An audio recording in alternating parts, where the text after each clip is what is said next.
le débat là sur Internet avec ces marxistes qui considèrent que le matérialisme est une science intégrale et qu'on peut tout expliquer avec Marx, moi je les appelle le marxisme couteau suisse.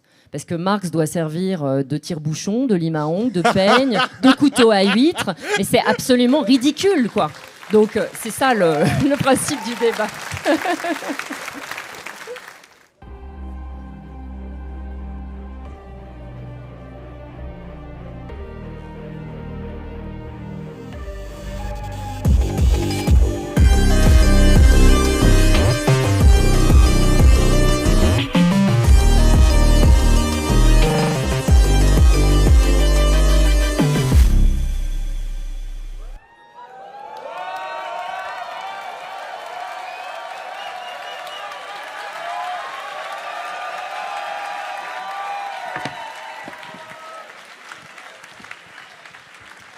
Ah ouais, applaudissez Ilyes, s'il vous plaît. Un max de bruit pour Ilyes.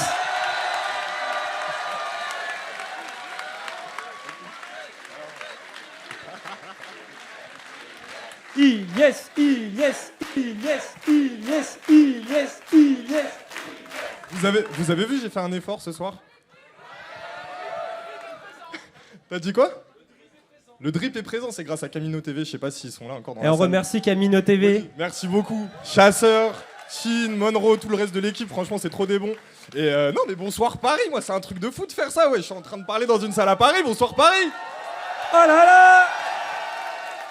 Moi ça me fait marrer parce que les premières soirées que je faisais c'était juste en face sur le canal de l'Ourcq et puis c'est un endroit qui a compté dans mon enfance et au final je finis par faire une scène. C'est vrai, tu m'avais saoulé, Oui, on combien était de fois en je t'ai scooter, il m'a parlé 1 heure de... Alors, la Villette, c'est super important pour moi. Et il s'est pas arrêté, il me parlait de tout, de chaque détail. Je te dis c'est le Central Park français vraiment, les gens ne se rendent pas compte. Et au final je suis en train de faire un talk avec toi et Dans cette notre très belle invité, salle Sandra- du Cabaret Sauvage, merci Oui. au Cabaret Sauvage de nous accueillir ce soir. Et bah de toute façon, on va s'installer, on va Oui, accueillir on va s'installer. Notre invité. notre première invitée. Il y aura Anas Kazi. Mais est-ce tout à qu'elle l'heure. existe vraiment? Ah ouais, est-ce qu'elle a pas disparu un Est-ce peu qu'elle n'aurait pas disparu? Sandra Lucbert, Alors on se pose la question. On Est-ce se pose qu'elle est la- là À Est-ce ton qu'on peut noir, avoir une apparition de de Sandra Sandra Lucbert? Eh, t'as vu la phrase et tout? Sandra. Elle va pas aimer, je crois. Ouais. Ouais.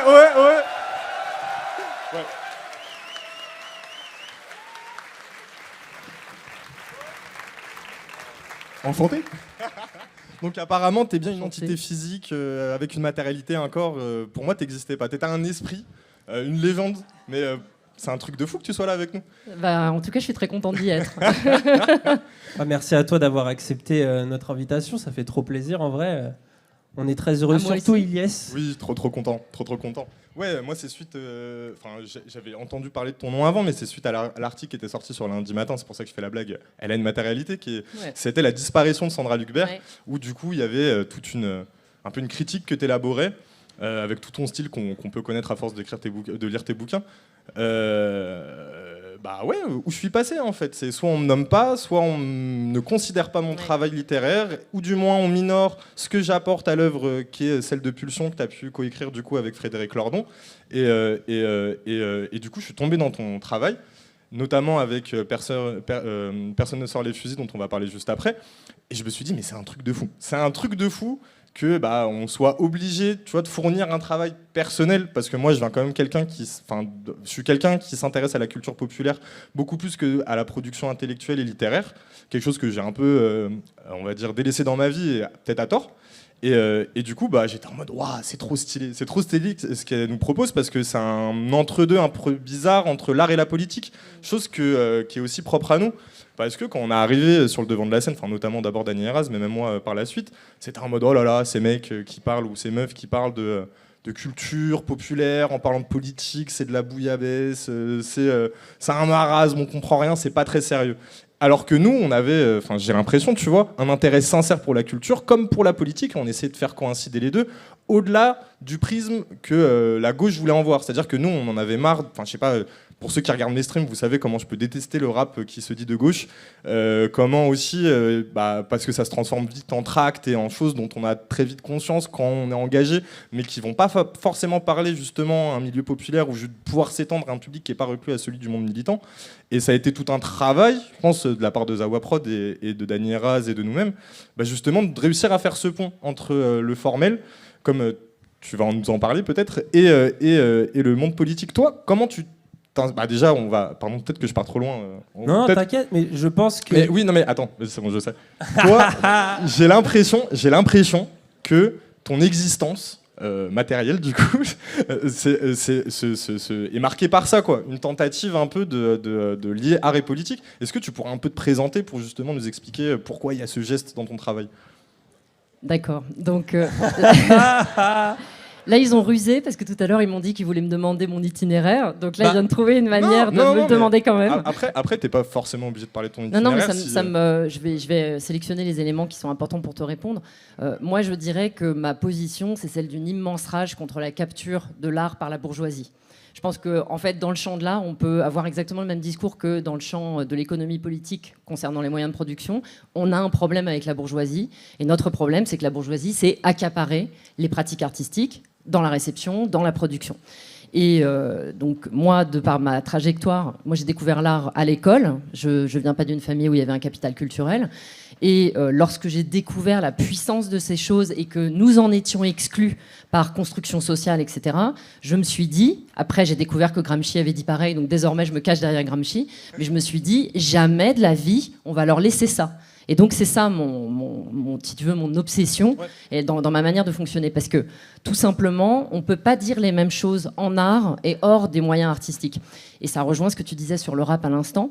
Nous, on a le même problème en littérature, c'est-à-dire dans l'extrême gauche, en général, on pose la question en disant l'art a été capturé par la bourgeoisie, il faut casser le monopole de la bourgeoisie, c'est sur le temps long, il faut changer les structures sociales, etc. Donc qu'est-ce qu'on fait dans le temps court ? Pour s'adresser à tout le monde, on laisse tomber l'art et on fait de la politique en laissant tomber l'art. Moi, je pense que ça n'est pas une bonne position de problème. Je pense qu'il faut essayer de conserver l'art et trouver des manières de pouvoir s'adresser plus largement, etc. Donc il y a plein de stratégies. Mais si vous permettez, du coup, je vais m'appuyer sur Gramsci et sur Pasolini, parce que Gramsci disait... Bah oui, deux Italiens. Gramsci disait que si on laissait ce qu'il appelait la culture humaniste à la bourgeoisie et la compréhension fine des événements à la bourgeoisie, enfin des situations à la bourgeoisie, on avait déjà perdu, parce que, disait-il, et je le suis à 200%, il ne s'agit pas simplement de mettre la main sur les moyens de production, tout court, il s'agit aussi de mettre la main sur les moyens de production du sens. Sinon, on ne peut pas construire un autre ordre social. Tu sais, ce qui me fascine un peu, c'est que j'ai acheté un bouquin, l'hégémonie culturelle de Gramsci, et il y avait une préface, j'ai oublié le nom de l'auteur de la préface, mais qui racontait que justement la gauche avait mis du temps à se réapproprier Gramsci, pendant que Sarkozy en 2007 disait qu'il fallait faire une guerre gramsciste. Marion Maréchal Le Pen en 2018, qui a créé son école intellectuelle d'extrême droite, a dit... Une guerre qu'ils ont un peu gagnée. Oui, un peu... C'est leur cheval de bataille, quoi. Ils sont en train de la gagner, ouais, mais tu vois, qui était en train de dire il faut qu'on fasse du gramscisme. Et en fait, ça me fascinait que l'extrême droite et la droite, on peut considérer Sarkozy clairement comme un mec d'extrême droite, s'approprie ce terrain-là pendant que la gauche la délaisse. Et moi j'étais en mode mais non, mes amis, comment on va faire quoi ? Non mais pardon, peut-être que je sais pas. Non, c'est exactement ça. Je complète avec Pasolini.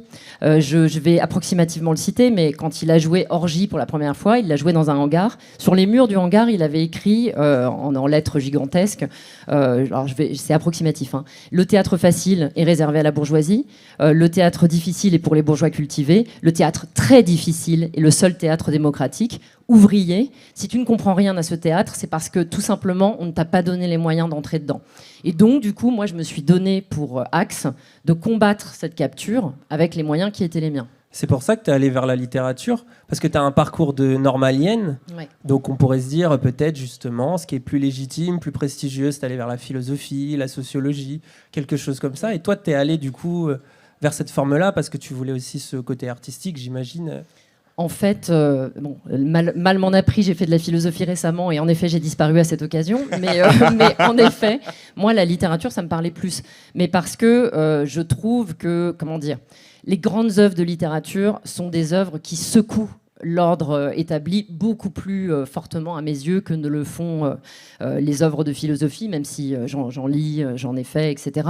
Et particulièrement, moi, ce qui m'intéressait, c'est que la perturbation passe par les choses qu'on invisibilise le plus facilement, c'est-à-dire le langage, les images, la disposition du corps, la lumière, le son, l'ensemble des choses qui sont comme des slavas de soi, c'est pour ça que j'ai aussi rencontré Gramsci sur ça, dans notre appréhension du monde. Et donc, pour utiliser une image très simple, en gros, quand un ordre social dure, c'est qu'il est parvenu à faire oublier les systèmes de domination qui le construisent, parce qu'il nous a équipés de lunettes pour voir le monde comme lui, il l'entend. Et donc, en gros, la littérature, elle permet de changer les lunettes à des endroits où les sciences sociales sont incapables de le faire. Donc, c'était ça l'idée. C'était retourner dans cette direction-là. Et en plus, moi, j'ai l'impression, on va retourner sur l'intérêt que tu as dans la littérature et comment tu l'utilises politiquement, mais des avant-gardes culturelles qui ont été des fers de lance de mouvements politiques, notamment en France, vis-à-vis de notre histoire. Enfin, j'ai fait le bandeur récemment pour ceux qui suivent mes streams sur les romantiques, et on peut critiquer 1830, etc. sur plein d'aspects, mais eux, leur jet, c'est de dire on va remettre de la passion face à ces classiques qui n'en ont rien à foutre. Là, les surréalistes aussi, dans un autre domaine, face à l'irrationalité de la guerre, ils disent, bah oui, justement, face à la rationalité de la mort, on va investir le champ de l'irrationalité. Et on voit comment ça a travaillé politiquement les sphères militantes, etc. Et du coup, je trouve que c'est d'autant plus dommage de ne pas s'intéresser à ça, quoi. Voilà. Mais du coup, toi, dans ton travail littéraire, il y a un peu un jeu de contraintes où justement, tu joues avec justement la littérature et le langage pour contraindre justement cette hégémonie capitaliste à faire parler ce qu'elle veut taire. Et qu'il y a de ce que j'ai compris, c'était terme, c'est le mot qui revient souvent des fois, c'est il y a des évidences, mais qui ne le sont pas, et qui, dans le réel, produisent des effets, mais qui ne sont pas, qu'on ne devrait pas considérer comme normal. C'est un peu ça ton travail, non ? En fait, je vais raconter un élément d'itinéraire. On parlait tout à l'heure de Nuit debout, de 2016, etc. Moi aussi, c'est là que les choses ont explosé pour moi parce que j'ai découvert Frédéric Lordon et Bernard Friot et que je me suis rendu compte de à quel point méconnaître les structures de la macroéconomie, c'était donner un pouvoir illimité au capitalisme sur nous. Alors ça peut paraître très bizarre, mais soudainement, j'ai quitté l'éducation nationale et je me suis mise à faire de la macroéconomie pour comprendre, en me disant, j'étais courage, hein, parce que franchement... C'est-à-dire, j'avais passé 14 ans dans l'éducation nationale, donc j'avais vécu la néo-managérialisation, la destruction de l'enseignement, etc. Et tu vois, tu as un sentiment de faire broyer quotidiennement, que tu broies les élèves toi-même, même si tu voudrais faire autre chose, etc. Et la seule manière de faire, c'est comprendre pourquoi, mécaniquement, il se passe ça dans la totalité des services publics, tu vois, également dans les entreprises privées. Et en fait, pendant 5 ans, j'ai galéré, j'ai pas réussi à trouver une forme pour te répondre. Et soudain, j'ai mis les pieds au procès France Télécom. Okay. Et c'est comme ça que, soudainement, le réel est venu me proposer quelque chose qui rencontrait, tu vois, ce que j'avais fait, avec ma double vision, littérature, macroéconomie, qui fait que j'ai vu dans la salle d'audience la langue du capitalisme néolibéral qui était parlée par tous ces gens, alors même que c'était un procès pour attaquer les logiques du néolibéralisme. Il faut qu'on précise un peu pour les gens. Je raconte le procès France Télécom. Ce procès, il y a eu 22 000 personnes, c'est ça, qui ont été virées, hein, en fait, tout simplement, de France Télécom. Ouais. Et toi, cette occasion, alors moi d'ailleurs, pour ceux qui ne te connaissent pas, qui t'ont jamais lu, je le conseille, je trouve que c'est l'un des plus accessibles, et plus en plus il est relativement court. Parce que c'est vrai que si vous voyez ça, là, peut-être vous vous inquiétez un petit peu, on va y revenir. Ça, c'est la philo. Voilà, vous avez ça pour ceux qui ont un peu peur de lire, mais il est très bien parce que tu reviens sur ça et tu montres très bien comment ce que tu appelles le langage néolibéral, enfin le langage capitaliste néolibéral, enferme les gens. C'est-à-dire qu'au lieu de parler par exemple de salariés, on parle de collaborateurs, on tait le mot suicide, il ne faut pas en parler. Même les victimes elles-mêmes sont d'accord finalement avec cette chose-là. Et donc, t'arrêtes pas de dégoupiller tout ce qui se passe tout en montrant comment jusque dans le langage, quelque part, on est déterminé par le capitalisme. C'est ça. C'est que je raconte rapidement le procès France Télécom, un peu plus que ce que tu as dit. En fait, le procès France Télécom a fait comparaître des dirigeants, 6 anciens dirigeants d'une entreprise du CAC 40, donc France Télécom devenue Orange par privatisation, et ils comparaissaient pour les maltraitances qu'ils avaient délibérément infligées, un groupe patronal à un groupe salarial, donc à 120 000 salariés, comme tu l'as dit, pour faire partir de force 22 000 personnes en 3 ans sans plan social. C'était ça l'idée. Donc évidemment, c'est des techniques de maltraitance psychique en fait, qui sont mises en œuvre. Donc ça s'est soldé par des suicides, mais terribles, hein, des immolations par le feu devant France Télécom, des suicides sur rail. Je te coupe. Pardon, moi quand j'étais petit, ça m'a choqué. Et j'étais pas politisé, je devais avoir une dizaine d'années, je voyais ça à la télé, mais on voyait des cordons de téléphone, on voyait des fenêtres, et on te disait qu'il y avait des gens, suite à un plan de licenciement, qui s'étaient suicidés. Et en même temps, ça passe à la télé sans trop faire brancher le présentateur. Et tu sais, quand j'étais petit, j'étais en mode, Mais tu sais, c'est bizarre quand même. On croyait que ça arrivait qu'en Chine avec les usines Foxconn. Oui, en plus, il y a un truc un peu caricatural même. Mais plus récemment, pour peut-être les plus jeunes qui écoutent, c'est beaucoup arrivé dans le monde du jeu vidéo. Il y a eu énormément de licenciements après le Covid. Ouais. Et c'est ça qu'ils utilisent, c'est d'enfermer quelqu'un... je crois qu'il y en a qui viennent du milieu du jeu vidéo là, et qui sont très heureux de ce que je suis en train de dire. Il y en a qui ont travaillé à Ubisoft là, par ici ? Ah, voilà. Ceci explique cela. Mais c'est la même chose où on enferme des gens en mode... Bah non, t'inquiète, on ne te vire pas, juste tu vas travailler dans une pièce vide toute la journée. Et on verra quand tu craques. Et ça a été cette technique-là. Il y a eu beaucoup de suicides. Il y en a eu combien exactement Alors, je crois qu'au total, il y en a eu 60, mais qui ont été jugés. Il n'y en a eu que 20, entre guillemets, parce qu'il y avait prescription pour la période antérieure. Et tu vois, pour te répondre, les suicides, ils ont recommencé à France Télécom. Ils ont recommencé il y a 1 ou 2 mois. Donc, à nouveau, dans le JT de France 2, vous pouvez vérifier, il y a 2 semaines ou il y a 1 semaine, je ne me souviens plus, il y avait un sujet sur ça. Ça recommence parce qu'il n'y a pas de raison que ça change. En fait, les structures n'ont pas bougé. Mais ce qui m'a frappé, c'est que j'ai écouté le JT exprès pour voir comment c'était présenté. Et j'ai entendu les mêmes discours automatiques que ceux que j'avais entendus dans la salle de procès, dans le traitement médiatique à l'époque, à savoir, il faut dégager du cash flow. C'était vraiment ça, l'espèce de mantra qui circulait partout. Personne ne sait ce que ça veut dire, mais comme il faut, et ben du coup, on va massacrer des gens, on va les envoyer en médication prolongée, en suicide, etc. Et ce qui était frappant au procès France Télécom, c'est que dans la salle d'audience, au début, moi, j'ai eu l'impression de voir le monde à l'envers. Je pensais que j'allais voir les parties civiles qui avaient réussi à traîner en justice ces ordures un peu triomphantes, un peu heureuses de ce qu'elles avaient réussi à faire. Et face à eux, je pensais que les autres, là, les dirigeants, ils seraient honteux un peu. En tout cas, pas hyper fiers de ce qu'ils avaient fait. Mais c'était tout l'inverse. En fait, ils étaient repus, extrêmement satisfaits d'eux-mêmes, ne comprenant pas du tout ce qu'on venait leur demander comme compte. Et de l'autre côté, c'était l'inverse. Les salariés, eux, ils continuaient dans une souffrance terrible, à attendre qu'on leur dise « on est désolé », à attendre que ces salopards leur disent « on est désolé », etc. Évidemment, ça n'est jamais arrivé. Ils les regardaient comme s'ils avaient des déchets humains en face d'eux. Ce que j'aime bien, quand on t'en parle dans « Personne ne sort les fusils », c'est même limite le côté théâtral que prend le procès. Oui. C'est que tu arrives dans un tribunal, la forme du tribunal en lui-même aseptisée, qui renvoie à ces costards très propres, ces gens en bonne santé, même un peu limite leurs belles montres, qui ont décrit des chaussures plus chères que leur indemnité de départ. Exactement. Et du coup, en fait, il y a tout un cadre qui valorise limite celui qui est censé être coupable, mais que du coup, c'est pas celui, c'est pas ceux qui vont, même limite, ce que tu racontes, c'est que eux, ils savent même pas. Pourquoi on les reproche ça ? Exactement. Ils ont reçu une Légion d'honneur et ça répond à un truc. Ils n'arrivent pas à en parler. C'est ce que tu montres sur le langage, c'est le truc de. Mais pourquoi vous avez fait ça ? Et il faut quoi ? C'est ce il faut qui revient de ah ouais mais non on les a pas il fallait en supprimer 22. Non, ils sont très gênés en fait. Ils arrivent. Eux-mêmes, ils bug. Il y a un truc dans leur logiciel qui fonctionne plus. Les prévenus, ils buguaient pas du tout. Tu sais, ils avaient 4 rangées d'avocats derrière eux. Tout le monde portait des Rolex. C'était vraiment la débauche de l'argent face à des personnes qui avaient tout perdu. Il y avait vraiment des gens qui arrivaient en fauteuil roulant. Beaucoup de gens qui étaient représentés parce qu'ils étaient morts. Donc c'était vraiment terrible, quoi. Moi, dans le livre, j'ai écrit ça. C'était la guerre des classes à nu. Moi, j'ai jamais vu un truc pareil. Ça m'a mise dans une rage folle. Et en fait, le pire de toute l'histoire, c'est ce que vous dites, c'est que le tribunal, il était conçu selon les logiques du néolibéralisme. Je peux expliquer après si vous voulez. Le langage qu'on utilisait, c'était entièrement un langage qui avalisait, banalisait et renforçait ce qu'on était censé attaquer. Donc, en fait, je me suis dit, c'est une scène pour la littérature. En fait, il n'y a que nous qui savons faire ça. C'est-à-dire prendre les énoncés et remonter à la cause. Moi, c'est ce que tu as dit tout à l'heure. Je voulais faire parler cette langue. Je voulais qu'elle nous dise pourquoi il y a un système d'évidence tel que ceux qui sont en train de traîner les autres en justice, c'est eux qui sont en train de s'excuser. Et en fait, je pense que c'était juste insoutenable, en fait. Moi, je voulais vraiment me venger, les venger, nous venger, parce que ce que je voyais devant moi était insupportable. Et donc, c'est un des enjeux de la littérature là-dedans. C'est aussi que je pouvais retourner la violence contre eux, mais une violence, cette fois-ci, légitime, qui s'appuie sur ce qu'eux-mêmes nous disent toute la journée, ce qu'ils exsudent quand même comme satisfaction. Donc voilà, c'était ça le principe. Merci. Ça me fait plaisir. Merci beaucoup. Je vous avais dit qu'elle était trop forte.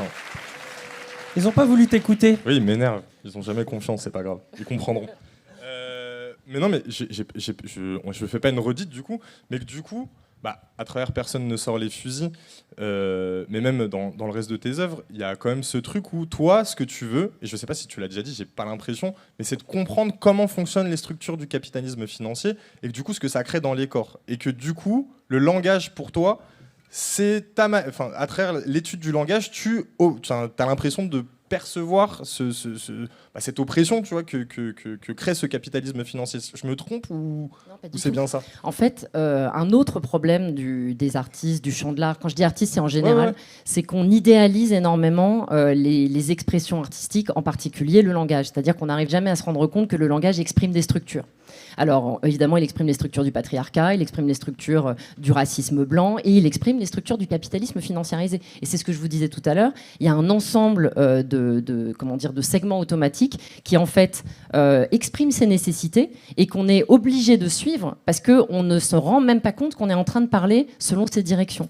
Alors, si tu veux, je peux entrer un tout petit peu dans le détail. En gros, en suivant le chemin de l'énoncé « il faut dégager du cash flow », c'est ça que je fais dans le livre, en fait. J'essaie de le faire changer d'état jusqu'à ce qu'on sache ce que ça raconte, cette histoire. Du coup, je suis remontée jusqu'à l'installation de la déréglementation financière en 1985 en France. En faisant ça, j'ai découvert au fur et à mesure qu'est-ce que c'est concrètement le capitalisme financiarisé, le nôtre. Et en fait, c'est un régime de propriété. C'est des trucs très matériels en réalité. C'est un régime de propriété qui s'appelle la liquidité financière. Je dis juste ça parce que c'est important, parce que c'est une proposition à nul autre pareil qu'ils ne lâcheront jamais. C'est ça qu'il faut vraiment avoir en tête, qui permet d'avoir une propriété sans les défauts de la propriété. Tu peux prendre et jeter à la nanoseconde. Jamais tu n'es attaché à ta propriété. Ça veut dire que ton désir est tout puissant quand tu es actionnaire. Ton désir fluctue et tout s'ajuste à ton désir. Et en fait, évidemment, tout le principe du capitalisme financiarisé, c'est d'étendre à toutes les classes d'objets cette proposition. Aux travailleuses, à la nature, absolument à tout. Donc, une fois qu'on a ça en tête, d'abord, on n'est pas étonné que ça recommence, 5 ans après, enfin 10 ans après en l'occurrence, ce qui se passe à France Télécom, mais on n'est pas étonné non plus qu'on aille droit dans le mur avec le changement climatique, etc. Parce que ce sont leurs nécessités qui continuent à s'exprimer. On laisse les structures, ça continue. Tu vois, et donc l'enjeu, c'était de faire apparaître les véritables coupables de cette histoire, en fait. C'était vraiment rejouer. Et même là, sur l'écologie, ils ont fait la fameuse taxe carbone avec les arnaques qu'il y a eu, tout le projet, on va dire, de capitalisme vert, tout ça. C'est encore une fois une récupération. Je trouve que tu donnes un très bon exemple aussi dans Personne ne sort les fusils, qui est le rapport au DSM. Ouais. Donc le DSM, qui est, je pense que vous connaissez bien ici, mais qui est cette façon qu'on a de classer les différentes pathologies mentales, etc. Et tu montres à quel point, quelque part, dans le capitalisme, on trouve que quand il y a un trouble, si par exemple vous êtes exténué parce que vous vous faites harceler au travail, ah non, mais en fait, vous avez de la dépression, vous avez de l'anxiété, et on a un médicament. C'est-à-dire que même quand on vous casse, le capitalisme vous casse, il a quelque chose derrière à vous vendre pour faire de l'argent pour toutes les industries pharmaceutiques. Et tu montres très bien comment, pour un trouble, un truc à vendre, et pour du coup un individu, plein de choses à vendre. Donc même quand on le casse, il reste efficient pour se faire de l'argent. Et c'est aussi comme ça que pensent ces grands dirigeants, ces actionnaires, ces gens-là, qui jouent avec tout ça et qui se disent de toute façon ça sera une nouvelle manière d'investir où je placerai mon argent ailleurs et puis ça coulera. Surtout à une époque où j'ai l'impression que tout le monde, on rigole ou on critique ou on vend ou alors on plébiscite l'autodiag, mais on a une époque où tout le monde ressent un mal-être vis-à-vis du système et va se catégoriser justement dans une pathologie sans jamais la corréler à une structure ou au capitalisme lui-même. Moi, c'est ça que je trouve fascinant, et c'est ce que tu racontes un peu dans Personne ne sort les fusils. C'est comment, il y avait 4 catégories, je crois, au début du XXe siècle, je sais plus, c'est l'OMS, c'est ça qui a mis ça en place. J'ai peur de me tromper. Il y en a plus de 400, c'est ça. Mais il y en a 4, et aujourd'hui, on en a plus de 400, mais c'est aussi au fur et à mesure du développement du capitalisme, puis du néolibéralisme, etc., que ces catégories se sont étendues au fur et à mesure du développement de l'aliénation et de l'exploitation capitaliste, quoi. Oui, en fait, c'est ça que je voulais dire tout à l'heure, c'est que de même qu'il faut dégager du cash flow se rattache à la structure, tous les éléments langagiers qu'on entendait dans la salle d'audience, y compris les diagnostics psychiatriques, etc., en fait, exprimaient la même nécessité d'ajustement. En fait, tout ça, c'est des appareils langagiers qui nous ajustent à la vision du monde que les structures réclament.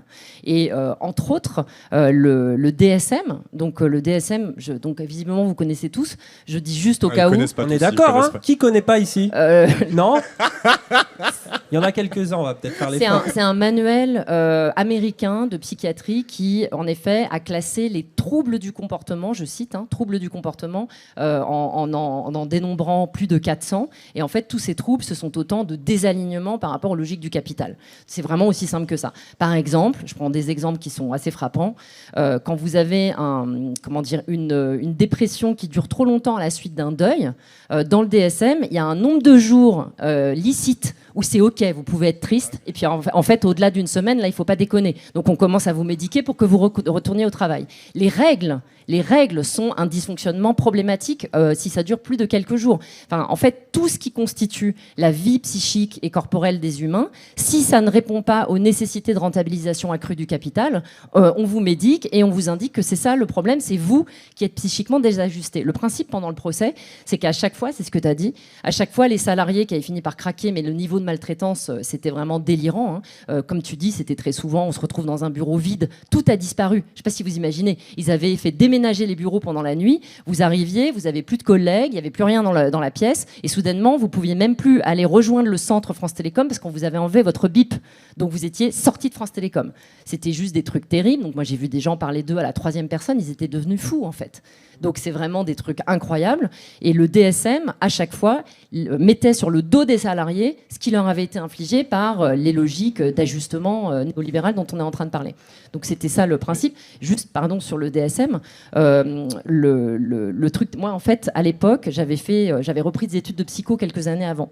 C'est pour ça, moi, le DSM, on me l'a appris. J'ai dû l'apprendre par cœur pour les partiels. C'est aussi pour ça que j'ai compris dans la salle d'audience plein de trucs que j'aurais pas compris sans ça. C'est des hasards.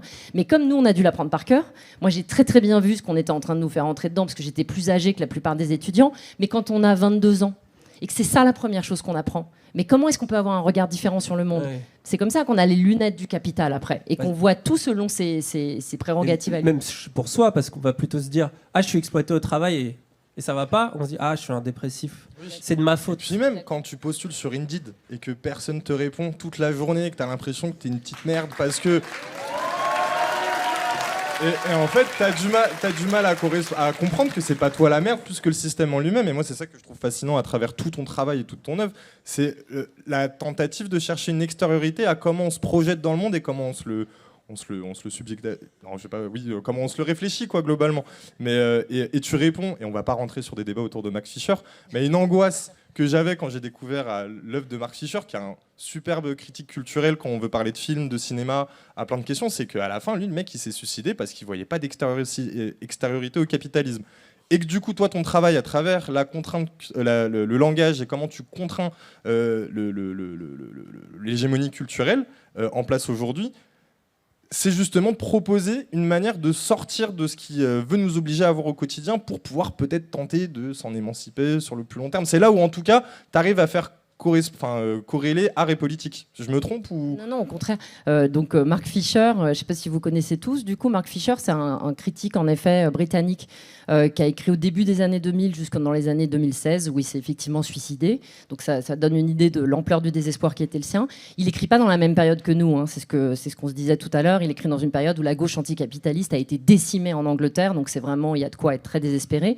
Mais il commence son livre le plus connu, qui s'appelle Réalisme capitaliste, en disant que la phrase de Jameson ou de Zizek, on ne sait pas, que vous connaissez tous, il est plus facile désormais d'imaginer la fin du monde que la fin du capitalisme, il faudrait la contrecarrer. Et en fait, dans son livre, il passe son temps à nous installer dans ce fatalisme-là, parce qu'il décrit en permanence, très finement d'ailleurs, ça c'est pas la question, les productions idéologiques qui émanent de la structure capitaliste, mais elle, on ne la voit jamais. C'est exactement ça le reproche que je lui ferais. En effet, on a envie de se tuer à la fin. Alors là, c'est vraiment net. Parce que du coup, on se dit, ah oui, c'est fin, c'est intéressant, comment tu nous expliques Nirvana et trucs et machin. Sauf qu'à la fin, on ne sait toujours pas ce que c'est qui nous tient. Et moi, c'était ça que je voulais aller chercher. Il y a un truc un peu spinoziste, je ne sais pas si je dis une bêtise, mais le truc de connaître ses déterminismes pour pouvoir s'en émanciper. Ah oui, absolument. C'était de dégager la chaîne des causes et des effets. Donc aller chercher la fameuse cause. Et là, c'est une question particulièrement difficile pour la littérature. Tu vois, c'est pas pour rien que du coup, lui, en fait, il y a une autre explication dans son désespoir. Lui, il était critique. Donc, tu es à l'extérieur, tu peux même pas engager quelque chose dans ton médium. Tu es obligé de regarder ce que les autres ont fait. Okay. Voilà. Donc, moi, je me suis dit, je vais essayer, mais longtemps, j'ai échoué. Hein. C'est ça aussi qu'il faut avoir en tête. Mais essayer de trouver en littérature comment je peux faire surgir les structures, c'est pas évident, hein, parce que dès qu'on dit macroéconomie, tout le monde s'en va en courant, et donc il faut trouver une manière de raconter, alors c'est ce que j'ai fait dans le livre, j'ai essayé de raconter les inventions financières qui ont permis de faire tout ça, donc j'ai stylisé donc la bourse, les actions, etc. Les personnages, parce que c'est ça que je reproche à Fischer, on comprend pas le régime d'accumulation, on comprend pas le type de propriété, c'est ce que je disais tout à l'heure, la propriété liquide, on comprend pas les législations, les infrastructures qu'il a fallu installer, on comprend pas qui est l'architecte, enfin, les architectes, qui sont les opérateurs. Toutes ces choses, on peut les nommer, on peut les caractériser. Tout de suite, ça vous donne pas la même idée. Là, vous avez la version poche du livre, mais à l'époque, j'étais très surprise que l'éditeur accepte, mais j'avais fait un bandeau hyper violent pour le bouquin qui disait on n'attaque pas le capitalisme dans la langue du capitalisme, alors dans l'ordre, sortir de sa langue, distinguer les cibles, sortir les fusils. Et en fait, mais c'est vraiment ça, quoi. Mais... Trop stylé, franchement trop stylé. Parce que c'est ça qui est intéressant, c'est que le déterminisme... Toi, tu disais tout à l'heure, ouais, je suis spinoziste, mais pas sartrienne, je crois pas au libre arbitre, tu nous disais ça tout à l'heure. Et c'est vrai que souvent, les déterministes, nous, on a déjà beaucoup parlé en live et tout, etc., ils peuvent avoir cette tendance, à la Mark Fisher, du coup, d'un fatalisme. Ah c'est déterminé, puis là, en plus, on est coincé dans cette structure qu'est le capitalisme, et on peut pas en sortir. Toi, c'est l'inverse que tu nous proposes. Tu dis, on va essayer de comprendre précisément ces structures, parce que on pourrait s'en émanciper, on pourrait s'autodéterminer autrement. C'est comment tu te places par rapport à ça ? Oui, c'est tout à fait ça. En fait, si tu fais l'inverse de Fisher, c'est-à-dire si tu cherches à trouver des manières de faire apparaître les structures, tu fais apparaître leur début, tu fais apparaître leur histoire, par conséquent, tu fais apparaître la possibilité de leur fin. Moi, c'était ça mon idée. C'est en gros l'hégémonie, je vais utiliser un terme de Gramsci encore une fois, l'hégémonie au sens de Gramsci, j'explique ce que c'est au cas où que tout le monde ne connaîtrait pas parmi vos spectateurs. En fait, ce que Gramsci analyse, c'est ce que j'ai vu dans la salle du procès France Télécom, c'est-à-dire comment la domination d'un groupe sur les autres parvient à se faire passer peu à peu pour le cela va de soi de l'intérêt général. Donc c'est ça l'hégémonie. Et ça passe en effet énormément par la langue. Le principe de l'hégémonie, c'est de donner le sentiment que ça a toujours été comme ça de toute éternité. C'est l'impression qu'on a avec le patriarcat, c'est l'impression qu'on a avec la domination blanche, c'est l'impression qu'on a avec le capitalisme. C'est bien pour ça qu'il ne faut pas dire le capitalisme. Il y a des régimes du capitalisme, on peut les décrire, on peut comprendre comment il s'est métamorphosé, sous l'effet de quelles actions de lobbying extrêmement précises. Enfin, il faut lire le livre de Chamaillou sur ce sujet, La société ingouvernable. Enfin, c'est vraiment fascinant. On les voit agir, ils s'organisent, ils sortent des catacombes, ils organisent tout leur retour. Et moi, c'est ça que je voulais faire apparaître. C'est-à-dire, je voulais faire surgir la bataille de la liquidité. Ils l'ont gagnée jusqu'à présent. Mais en gros, il fallait la faire surgir pour qu'on comprenne qui fait ça, comment ça passe, etc. pour que nous, en fait, on se dispose autrement. Ça, c'est du Spinoza. Parce que Spinoza, il considère que si tu as l'idée de quelque chose, immédiatement, ton corps-esprit se redispose autrement et on ne va pas réfléchir de la même manière. Notamment, en termes politiques, on comprend que si c'est des structures qu'il faut démolir, clairement, il faut s'organiser de manière massive. Et ça ne peut pas être une action individuelle, héroïque, à la noix, qui va faire quoi que ce soit. Or, tous les schèmes culturels qui circulent, ce sont des schèmes individuels héroïques. Tu vois, donc c'est ça l'ensemble. Okay. Ça engage plein de choses. J'ai pris l'habitude qu'ils applaudissent, là. Ouais, en plus, vis-à-vis... Et puis ça va nous permettre d'aborder un peu plus tard Pulsion, mais moi il y a un truc aussi, c'est pour ça que j'ai parlé de TH, parce que TH il a dit, je sais plus c'est quoi, mon univers, un monde rempli de robots où je suis dans les morts vont devenir des vivants et moi je suis le dernier des survivants.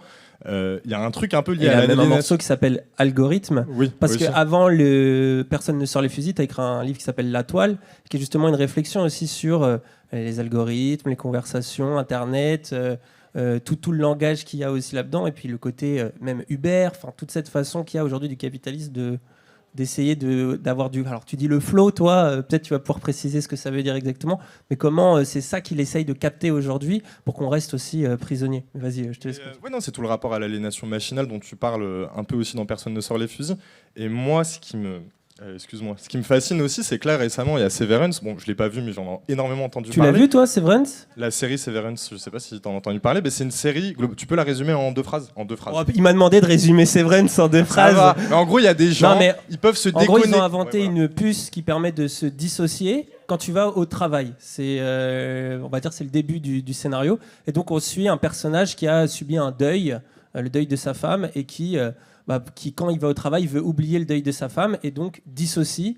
Et en fait, on se retrouve avec du coup les personnages dissociés qui sont d'autres personnalités, qui sont comme des enfants dans un cauchemar qui est en fait, quand ils quittent le travail, ils reviennent au travail parce qu'ils perdent conscience et Et donc c'est ça leur vie, et on va découvrir plein de choses. Je vais pas tout raconter ici, mais c'est vrai que ça ressemble un peu à un des cauchemars que tu décris d'une des salariées de France Télécom justement, qui parle de ça à un moment, qui est dans un où elle disait je rêvais la nuit de managers, je sais plus comment elle le décrit exactement, mais de managers qui étaient qui disaient prenez-les ces femmes, elle imagine même se faire violer par son manager. Enfin c'était des choses, cet enfermement tout blanc, et il y a vachement ça dans l'esthétique de Severance. Et moi ce qui me fascine, c'est qu'il y a eu des sondages après coup à la fin de la dernière saison, je crois, où il y a des gens qui disaient qu'ils voulaient ça. Et moi j'étais en mode, mais c'est le rêve du capitalisme de justement dissocier corps et âme, et faire de nous des robots. Oui, voilà, et qu'en fait tu te souviens même pas de pourquoi tu as mal à ton corps, pourquoi tu as des souvenirs traumatiques parce que tu as été exploité par le salariat, etc. etc. Et non, je trouve que personne ne sort les fusils, tu vois, et l'ensemble de ton œuvre, ça permet de comprendre aussi du coup comment les structures s'ancrent dans les corps. Et je sais pas si je vais trop vite, mais c'est aussi l'intérêt que tu as eu pour la psychanalyse, parce que, et moi je t'avoue que je maîtrise moins, je l'ai étudié à la fac, mais du coup toi c'est pour ça que tu as investi par exemple le champ de l'inconscient ou de la pulsionalité, ou, etc. Est-ce que tu pourrais nous l'expliquer pour que ce soit compris des gens, parce que c'est des mots qui sont terrifiants quand tu n'as pas abordé le sujet, quoi. Alors effectivement, moi c'est mon obsession depuis toujours. Tu parlais de la toile tout à l'heure, c'est mon deuxième livre qui est sur Internet. En fait, ce que je voulais faire, c'est faire surgir l'ordre politique d'Internet en regardant comment il fait agir, comment les corps sont saisis par lui.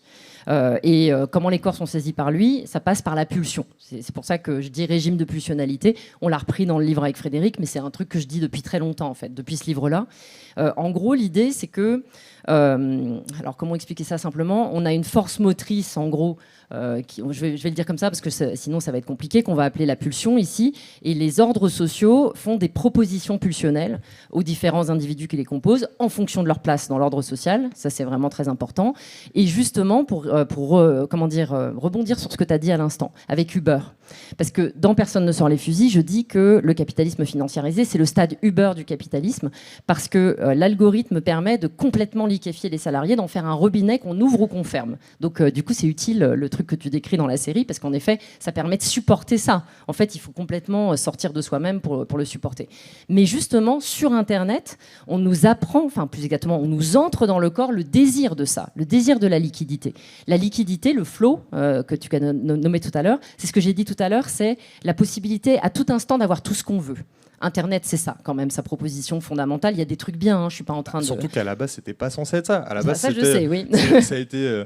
C'était un espace de liberté. Nous, on en profite tout en étant dans des rapports de compromission, mais c'était des forums qui parlaient de culture, c'était une ouverture vers d'autres cultures auxquelles tu n'avais pas accès. Et aujourd'hui, avec les GAFAM, tu as l'impression que petit à petit, ils ont colonisé un espace libre, et qu'au final, ils ont réduit ce champ d'expression et de liberté et de rencontre à un rapport algorithmique où limite on t'empêche de relationner avec les gens plus qu'on te propose vers quoi tu es censé aller. Ça, et dans l'organisation du travail, c'est pour ça l'exemple d'Uber, il est très bon, vous le voyez tous quand on utilise Uber, c'est qu'on attend une voiture, peu importe où on est, à n'importe quelle heure, et justement, il y aura toujours un chauffeur qui sera choisi. C'est ça aussi que tu décris comme le flow, c'est-à-dire qu'au final, c'est ça qu'Uber détient et vend.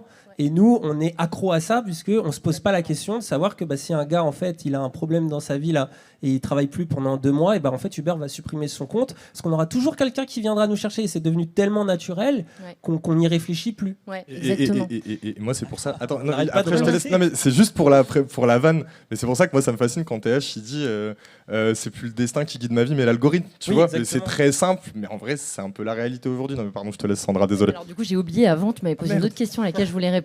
Je l'ai oublié. Je me souviens du coup de ce que tu as dit. Vas-y, go rebondir sur Dany. Donc, par rapport à ce que tu viens de dire, tu vois, ça va plus loin. Quand tu penses à Uber Eats, c'est la même chose. Il y a toujours un truc qui te sera livré. C'est un approfondissement dément du fétichisme de la marchandise, parce que tu aperçois de moins en moins les colonies de gens que ça demande pour que tout ce truc fonctionne, et des colonies perpétuellement mobilisées. C'est ça qui est vraiment intéressant. Moi, l'exemple de Uber, j'aurais plutôt dit, on va se mettre à penser comme les patrons quand ils disent le droit du travail est trop protecteur vis-à-vis des salariés. c'est ce qu'ils disent que j'ai pris dans France Télécom, vous vous souvenez de ça, parce que du coup, si le dimanche, soudainement, on n'avait plus de Uber, là, on serait complètement en panique, tu vois, on se dirait, mais c'est quoi ce truc, pourquoi ça se passe comme ça? Et c'est pas comme ça qu'à cet endroit-là, il y a Amazon, la possibilité d'acheter, de renvoyer, etc. C'est ça le désir fluctuant du flow, c'est un désir défixé. Et puis, il y a les sites de rencontres. Les sites de rencontres, ça fonctionne exactement comme ça. C'est exactement le principe du marché financier, tu trouves acheteur et vendeur à tout moment, n'importe quand. Donc en fait, c'est ça le principe d'une hégémonie, c'est qu'elle installe dans nos corps et dans nos structurations psychiques en général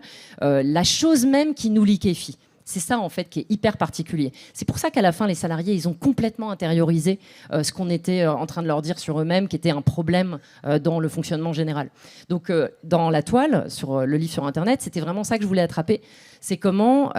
voilà, oui, je sais. C'était sur le début d'Internet. Alors, je fais... soit tu me le rappelles après. T'inquiète. Mais en tout cas, je voulais attraper la manière dont ça nous métamorphose et dont Bourdieu dirait que c'est une force formatrice d'habitude. Ça dépose en nous une grammaire pulsionnelle et spéculaire. Mot difficile, mais je l'explique. Spéculaire, c'est ce qui veut dire se regarder dans le miroir. Ça vient de speculum. C'est l'image qu'on a de soi.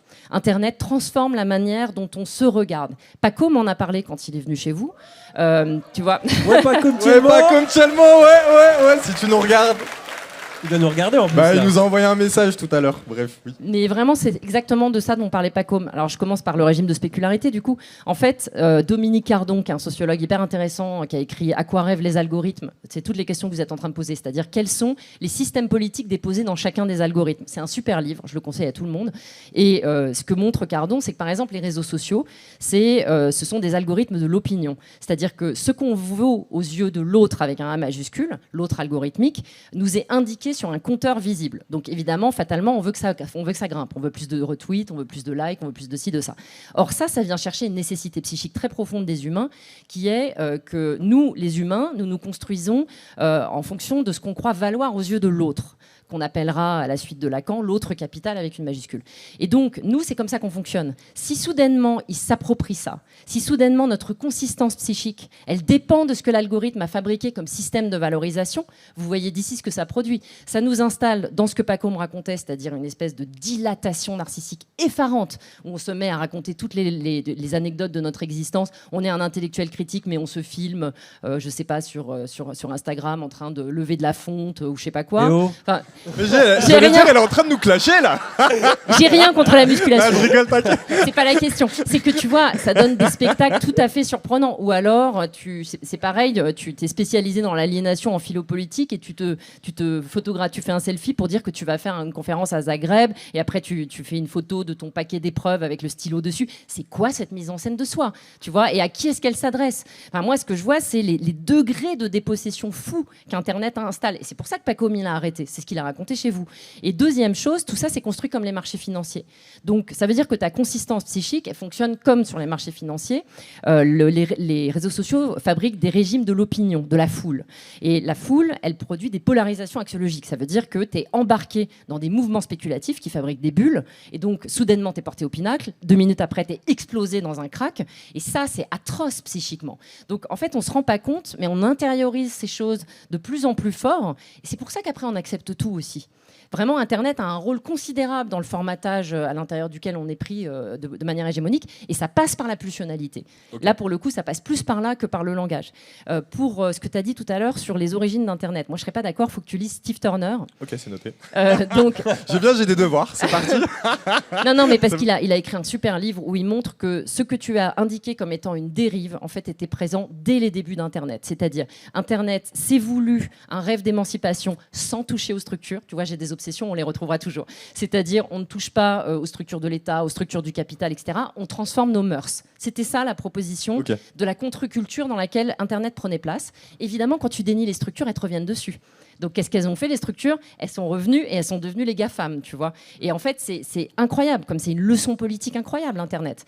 Il faut prendre en considération les structures parce que c'est elles qui décident de tout, tu vois. Je trouve, en même temps, et je pense que dans cette salle, on est tous liés à ça, il y a une forme de surréalisme en termes d'humour qui s'est créée à travers les mèmes, où en fait, à force de voir des scènes se répéter au quotidien ou à travers des formules, elles sont reprises pour les vider de leur sens initial, en remettre un autre totalement flous, ou alors bien les sûr. ramener à une irrationalité de la pensée qui va redevenir concret à travers ton prisme. Et c'est ça que je trouve c'est fascinant. même, Mais en même temps, dans l'humour actuel, le brain oui, rot, oui, voilà, c'est ça. Skibidi toilette, tout Voilà, ça, c'est ça, exactement. c'est vraiment, c'est de plus en plus absurde. Et je pense que c'est ça aussi, c'est lié à ce qu'on soit bombardé d'images. Mais c'est marrant, c'est peut-être même une manière de résister à ça. Oui, quelque c'était part. la question que j'avais envie de poser. Mais C'est que évidemment. du coup, comment, enfin, et surtout pour mon petit ego en tant que streamer politique, mais est-ce que tu penses du coup, enfin, c'est impossible de faire émaner des champs contre-culturels ou des contre-propositions à ce que induit Je pense pas du tout ça. Ok. Non, pas du tout. De toute J'ai façon, eu je serais peur. pas là. Hein. Il est rassuré.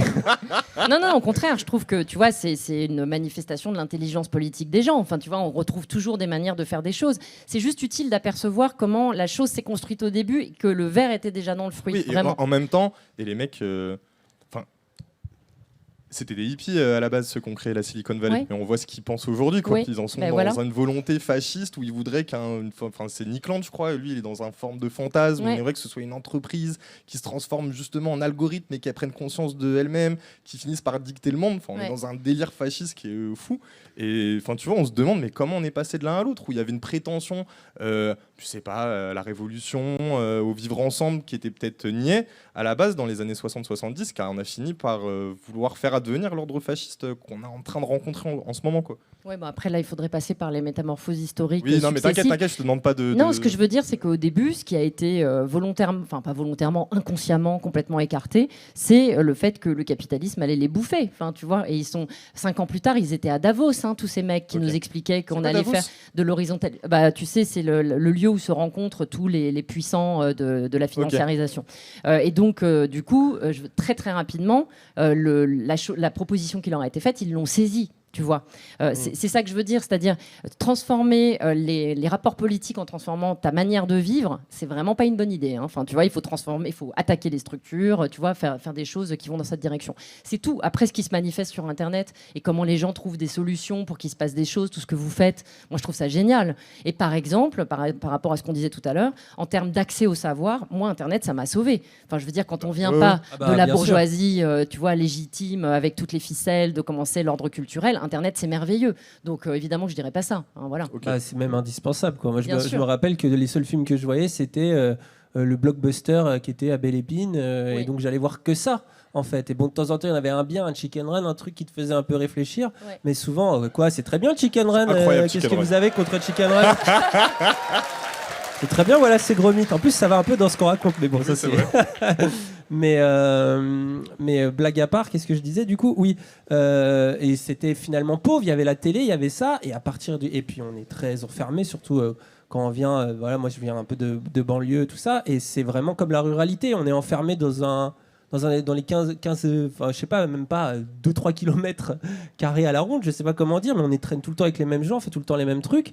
Et là, d'un coup, il y a Internet et je peux télécharger tous les films que je veux. Donc, ce truc du désir aussi, mais je peux enfin écouter ce que je veux, je peux regarder. Et là, c'est là que je découvre le cinéma, que je découvre la musique, que je découvre plein de choses en fait, et même la littérature, la philosophie. Donc, c'est absolument indispensable, mais très vite, effectivement, on voit cette transformation aussi. C'est ce qu'on se disait un peu dans les coulisses. Le fétichisme de la marchandise, moi je trouve, on le voit sur YouTube. Je sais pas si enfin, moi, quand je allume mon YouTube, c'est vraiment tel objet, tel nouveau produit de make-up, regardez ce nouvel aspirateur, nouvel iPhone. Et en fait, c'est presque, on parle des YouTubeurs, de l'incarnation et tout.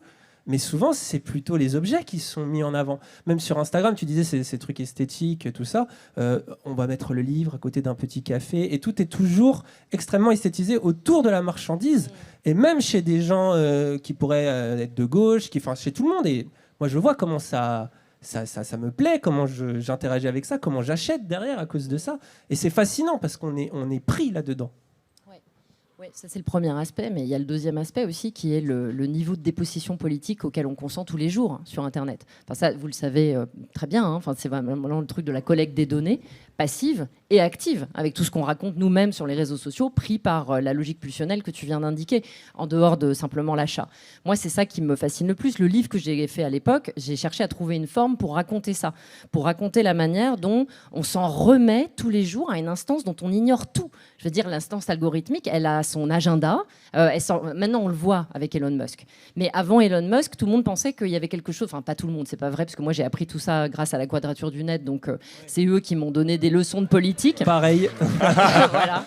Mais voilà, tu vois, typiquement, eux, ils font un travail extraordinaire. Mais c'est vraiment terrible à quel point la technologie, la technique, parce que c'est pareil pour la finance, arrive à escamoter des rapports de pouvoir à l'intérieur desquels, du coup, on est complètement livré sans du tout savoir à quoi on consent. Donc moi, c'était l'autre chose qui m'intéressait dans le texte. Et un peu des rapports relationnels aussi. Nous, par exemple, je le vois avec Twitter. Il y a eu un tweet assez drôle aujourd'hui.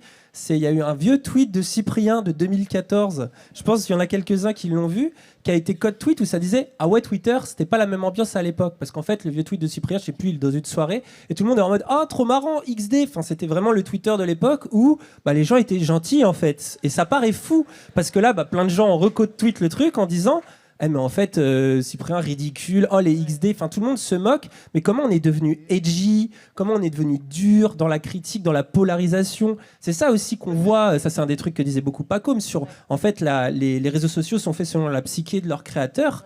Et là, avec Elon Musk, Twitter, c'est encore pire que ce qu'était déjà Twitter. Et on le voit beaucoup, nous, dans le monde militant, comment on s'écharpe dessus. Ah oui, Sam.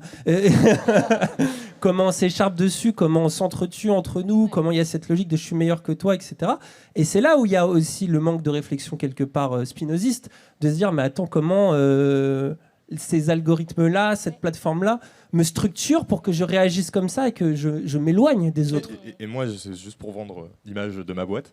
Non, mais il y a le truc aussi que nous, on tente de faire et que même PDH tente de faire aussi. C'est le truc aussi de sortir de ce rapport à la parcellarité vis-à-vis des idées politiques et de la confrontation militante, où justement, on essaye de créer des espaces où les gens dialoguent malgré les dissonances, malgré les désaccords, et essayer de voir ce que l'un peut apporter à l'autre, etc. Non, c'est tout ce que je voulais apporter. Je voulais juste faire de la promo. Et sortir de l'individu aussi. Oui, voilà, c'est ça. Oui, oui, de être représenté par une idée, l'incarner.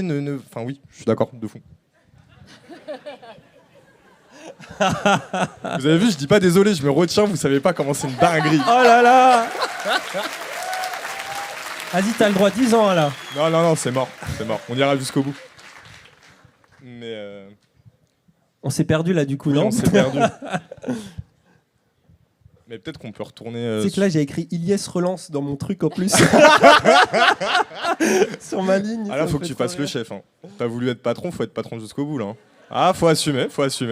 Bah écoute, pour aller dans ton sens, je suis content qu'une chaîne Dany est devenue Dany Raz et va devenir Zawa. Tu vois, je trouve que ça dit quelque chose de comment on peut sortir de ça. Le leak. Non mais blague à part, pour revenir justement, même parler un peu de nous, nous ça a été aussi le travail qu'on a essayé de faire, qui est un travail quelque part aussi sur la langue et sur la forme, parce que moi j'ai commencé par de la vulgarisation sur YouTube et j'avais très peur d'être jugé par les pairs. Alors en fait ils n'étaient pas là, les profs de philo, ils n'étaient pas sur YouTube, mais j'avais très très peur qu'ils me jugent comme ils me jugeaient à la fac où je n'étais pas si bon que ça. Et donc j'ai un peu adopté un personnage un petit peu coincé et en même temps je ne savais pas comment faire d'autre, il n'y avait pas d'autres représentations possibles. Et je suis rentré dans ce truc-là, et au début, c'est ce que je t'expliquais un peu, c'est que YouTube, c'était très un univers de nerd, avec, il y a Usul, Joueur du Grenier, Bob Lennon. Donc au début, c'est très des geeks qui venaient de couches populaires souvent, et comme on traînait trop sur des ordinateurs, vu qu'on n'avait pas d'argent, on avait conscience que YouTube existait un peu avant les autres. Et à partir du moment où j'ai fait de la vulgarisation, là j'ai vu les universitaires arriver, les professeurs arriver, les doctorants, les bourgeois, etc. Et là, moi, je me suis plus reconnu dans ce monde-là. Et il a fallu faire éclater ça aussi en se disant, écrase, la réflexion qu'on a beaucoup eue, c'est il faut qu'on dise des idées politiques différentes. Mais c'était pas tant ça le cœur du problème que la façon de parler, et qui aussi éloignait les classes populaires. Tu vois, on aime bien citer Franck Lepage qui disait j'ai fait de l'éducation populaire et c'est devenu un truc pour les profs, par les profs. Donc c'était un petit peu insupportable au final. Et c'est de ce truc-là, on s'est dit, il faut qu'on arrive avec cette nouvelle forme. Et immédiatement, c'est aussi, elle est très contestée. Et tout de suite, on fait du divertissement. Là, on est redevenu finalement du capitalisme. On est redevenu divertissement. Oh non, mais c'est rigolo, c'est pas intéressant, ça peut jamais l'être. Toi, comment tu perçois ça ? Comment tu pourrais voir ce qu'on fait ? Est-ce que, quelque part, c'est le même travail ? Alors, bien sûr, on ne fait pas de la littérature. C'est encore moins légitime, quelque part, de streamer ou de faire de la création sur Internet. Alors moi, si je suis venue avec plaisir quand vous m'avez proposé de venir, c'est parce que je trouve ça extrêmement utile ce que vous faites et la manière dont vous le faites, précisément parce que ça permet, je ne sais pas, de déglacer tous ces contenus de pensée qui sont réservés dans un type de langage particulier, etc. Comme je l'ai dit tout à l'heure, moi, ce langage, je l'ai appris, le langage de la bourgeoisie, sa manière de parler des choses, etc., pendant ma scolarité, et j'ai fait exprès de l'apprendre, je l'ai appris pour me défendre. Mais du coup, ça ne m'empêche pas de savoir que ce que vous faites, c'est hyper important. Moi, je le fais fait d'une autre manière, en effet, comme tu dis. Mais de mon côté, tu vas voir, c'est un paradoxe. Moi, en fait, vous l'avez vu dans Personne ne sort les fusils, j'explique plein de textes canoniques, des textes canoniques, c'est-à-dire Rabelais, Kafka, etc. Je les utilise pour réfléchir sur la situation, mais un de mes objectifs, comme fait Pacôme d'ailleurs sur Blast, c'est de rendre accessible ces œuvres. Arrêtez là. C'est de rendre ces œuvres à tout le monde. Tu vois, c'est sortir de l'impossibilité qu'il y a à comprendre la boîte noire de l'art, du cinéma, de la littérature, etc. Et montrer à quel point ces choses sont puissantes et à quel point c'est les avoir mis sur les étagères de la bourgeoisie, en avoir fait des choses totalement désactivées, qui fait que tout le monde croit que c'est ennuyeux de lire Rabelais, ce qui est totalement faux. Tu vois, alors évidemment, dans les choses que Pacôme travaille, comme c'est surtout des films, c'est un peu plus sexy de toute manière, mais il a la même démarche, c'est-à-dire on refuse de laisser ces choses-là, mais du coup, tu vois, ça implique une autre logique de mon côté qui est ne pas céder sur le travail formel. C'est ce qu'on disait tout à l'heure. Je voudrais prendre un exemple, si vous permettez, parce que quand on a des productions culturelles qui font passer des contenus contre-hégémoniques, mais qui les font passer dans une forme hégémonique, c'est-à-dire une forme lisible par tout le monde, en fait, il y a un propos politique qui passe, mais il se fait annuler par la forme. Je voudrais prendre 2 exemples. Il y a le film Fanon, qui vient de sortir, qui parle de la période Blida de Fanon, quand il était psychiatre en Algérie. Et ce film adopte la grammaire de la bourgeoisie blanche pour raconter la trajectoire de Fanon. C'est un truc héroïque, individuel, qui contredit tout ce qu'a dit Fanon. Enfin, moi, ça me déchire. Je veux dire, Fanon a fait des expériences formelles toute sa vie, et dans Les damnés de la terre, il dit explicitement le premier combat du colonisé, c'est sortir des catégories des blancs et de la bourgeoisie. Et là, il nous remet dedans. Alors oui, il raconte un peu son histoire, et du coup, ça permet aux gens d'avoir l'idée que c'est un personnage héroïque dans les catégories de la bourgeoisie blanche, mais à mon avis, c'est contre-productif. Et j'ai un autre exemple dont je vous ai parlé tout à l'heure, c'est L'Établi, le livre de Robert Linhart. Donc du coup, j'en dis un mot, je ne sais pas si tout le monde sait ce que c'est. Robert Linhart, c'était un Mao des années 70, et à l'époque, les étudiants maoïstes, ils s'établissaient dans les usines, ce qui voulait dire qu'ils s'y faisaient embaucher et ils participaient à structurer des grèves. Le but, c'était de structurer la révolution. Et donc, Linhart a fait ça, et il l'a raconté après dans un livre qui s'appelle L'Établi. C'est un livre extraordinaire, moi j'adore ce texte, dans lequel Linhart parvient à faire apparaître entièrement dans un récit. C'est super facile à lire. Moi, je l'ai fait travailler à mes élèves de seconde quand j'étais prof. C'est vraiment pas difficile. Mais ce qu'il arrive à faire, c'est faire en sorte de s'écarter, lui, comme bourgeois de l'histoire. On s'en fout éperdument de ce qui lui arrive dans ce livre. En revanche, le sujet, c'est la lutte entre le capital et la classe ouvrière pour la souveraineté sur le travail. Dit comme ça, je sais que ça a l'air abstrait. En fait, ça l'est pas du tout. Et on voit vraiment apparaître ça, l'inversion du rapport de hiérarchie entre les objets et les humains quand il s'agit des prolétaires. On voit les réseaux de capillarité du pouvoir du capital et la manière dont les ouvriers, peu à peu, sortent de la seule résistance sur leur poste de travail pour s'organiser collectivement. Vous aurez Anas tout à l'heure qui sera sur ce sujet aussi. Mais le film renverse le livre. Mais c'est un truc incroyable, ce film. Moi, j'en revenais pas quand je l'ai vu. C'est-à-dire, déjà, ça commence par un fond noir avec une phrase qui explique ce que c'est un établi. Et la dernière phrase, c'est « Ce film est l'histoire de l'un d'entre eux ». Mais en fait, on s'en fout éperdument du bourgeois dans l'histoire. Et le film est entièrement réorganisé autour de lui. On retrouve les schémas quelque part d'Hollywood, où justement, bien sûr, un peu le storytelling, le conte initiatique, enfin toutes ces façons-là qu'on a de voir. Et à la fois, on n'en peut plus, à la fois, c'est toujours ce qu'on veut revoir et encore revoir. Oui. Après, le paradoxe là-dedans, c'est que c'est par exemple le film Fanon. Il n'a pas l'air fameux au niveau cinéphilie. Moi, je ne l'ai pas vu, il ne m'attire pas trop à ce niveau-là. Mais j'ai vu que plein de gens, du coup, vont lire aussi derrière Fanon et découvrent Fanon aussi. Ça produit des effets. Mais tu sais, moi, j'ai eu avec mes amis de RP, là, on a eu des discussions sur L'Établi, l'autre exemple. Il y a plein de camarades de RP qui ont adoré ce film, alors même que c'est pas à eux qu'on va expliquer ce que c'est la lutte entre le capital et la classe ouvrière. Et en fait, tu vois, je pense qu'il y a des effets politiques différents. Mais c'était pour t'expliquer que moi, dans le champ de la littérature et les artistes dans le champ de l'art en général, nous, on a un combat à mener sur des choses qui sont pas faciles à faire accepter, parce que je suis bien d'accord que c'est beaucoup plus facile de rendre accessible la vie de Fanon en la racontant comme on vient de dire, ou de rendre accessible, si tu veux, Eisenstein, le grand cinéaste de l'URSS, lui, il a passé toute sa vie à chercher comment on représente la mise en mouvement des masses.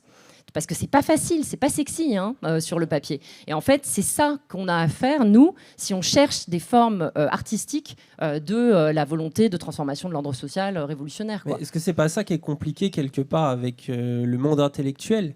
C'est de se rendre accessible. Et en même temps, est-ce que quand on se rend accessible, on ne dénature pas on va dire, la puissance théorique, même sa rigueur. En fait, souvent, nous, on est coincé dans ce truc-là où à la fois, on adore ça, on fait que parler de références, alors qu'elles soient philosophiques, politiques, littéraires, mais aussi, c'est souvent d'ailleurs comme ça, je pense que nous, on se dit, bon, on mélange un peu de pop culture avec des trucs un peu plus compliqués, on fait pas on n'en met pas un par-dessus l'autre, on essaye de parler de ça comme ça. Mais nous-mêmes, souvent, on sent qu'il y a une contradiction, qu'il y a quelque chose là-dedans, et quand on va en parler juste après, je pense, du dernier bouquin, mais quand on découvre, j'en ai entendu plein nous dire, Sandra Lucbert, j'ai lancé la vidéo Blast avec Lordon, ça jargote, c'est super compliqué. Il a même en ce moment les débats insupportables qu'il y a sur le marxisme en ce moment un peu partout sur Internet et tout. Plein de gens sont en mode, je suis perdu, je suis pas con, mais en même temps je suis perdu. Et en plus, je suis quand même de gauche, je suis quand même rentré un peu déjà dans le sociolecte et tout. Et donc, toi, comment tu perçois ça? Parce que là aussi, il y a un truc qu'il faut inventer une forme, peut-être pour s'adresser aux classes populaires aussi. Ça veut pas dire que les classes populaires sont bêtes et sont incapables de lire de la philosophie, absolument pas, sinon d'ailleurs on serait pas là. Mais il y a un truc comme ça, là je trouve qu'il y a une tension qui a exploré. Et toi qui te retrouves justement sur ce siège-là, comment tu perçois ça?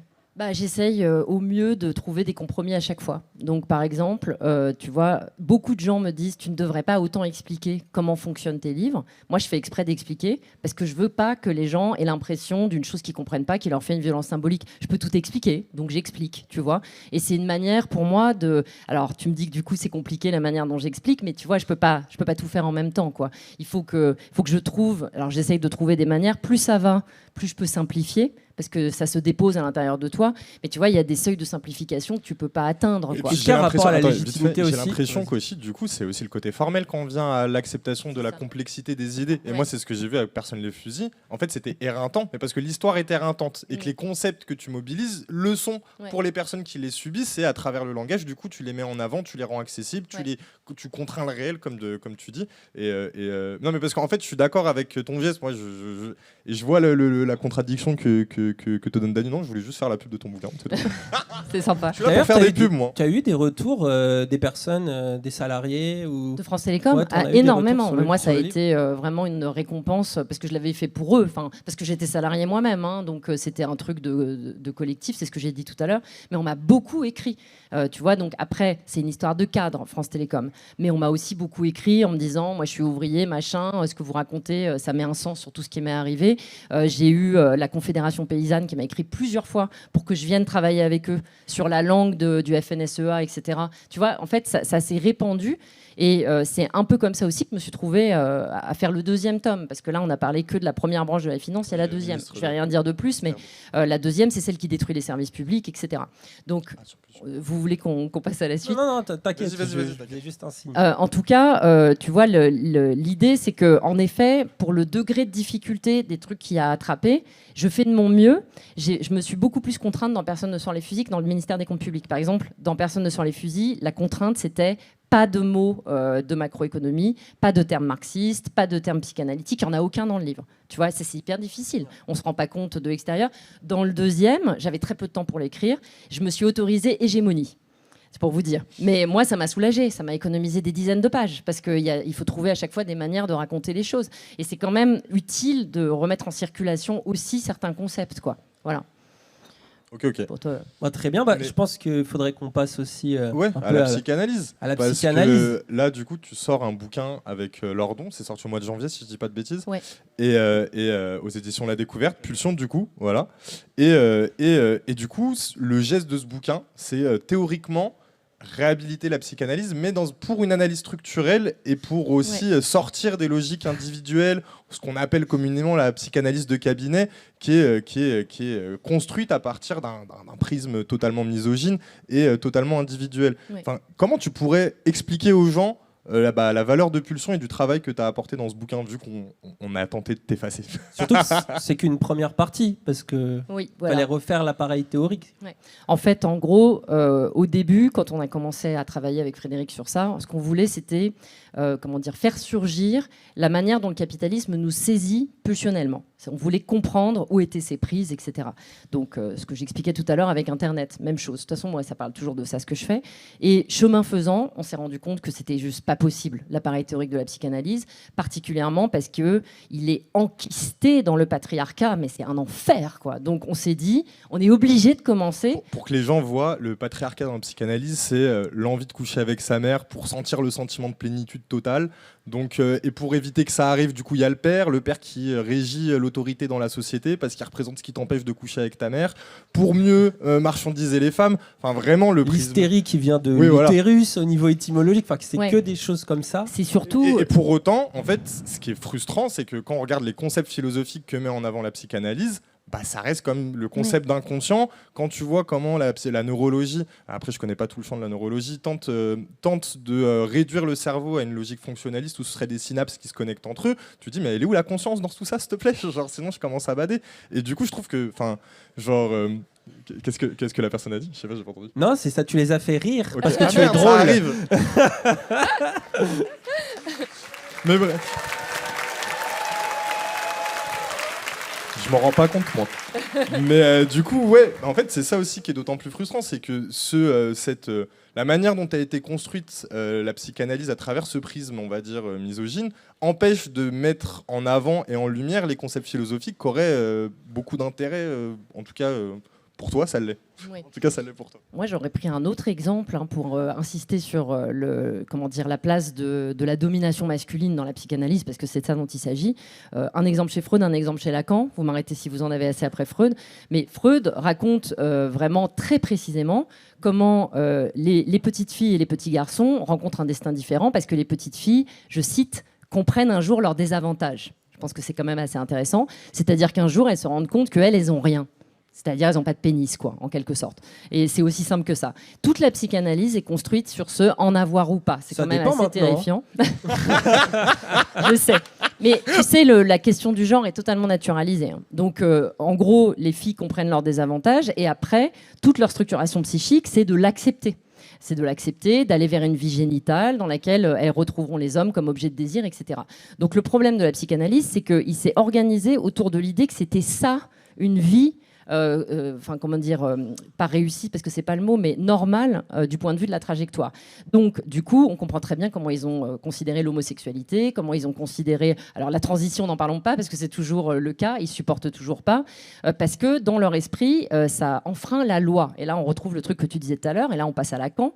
En gros, Lacan, lui, il a dit, on va sortir de cette histoire masculin-féminin, trop située, etc., sauf qu'il n'en est pas sorti, il l'a juste habillé avec des concepts. Et là, je réponds à ta question. Quand c'est Lacan qui parle, lui, il va te dire, en réalité, c'est pas le pénis, c'est le phallus. Mais le phallus, c'est quoi? À part le pénis. Non, mais je vous assure que c'est vrai. Hein.